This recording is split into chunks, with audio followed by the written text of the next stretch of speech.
wheels in F.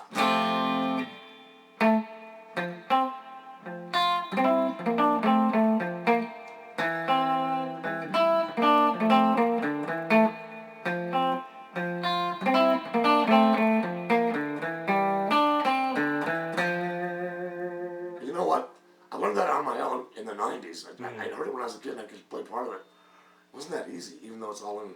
Okay, so first finger 3B, 1B, second finger 2G, third finger 3D. Hit the G, D, B. High E, first fret. I gotta do a brush. You deaden everything with your palm on your right hand. Now, D, G, and B, fifth fret, brush. Which is the first chord. Then 3G, 2D, and 1B.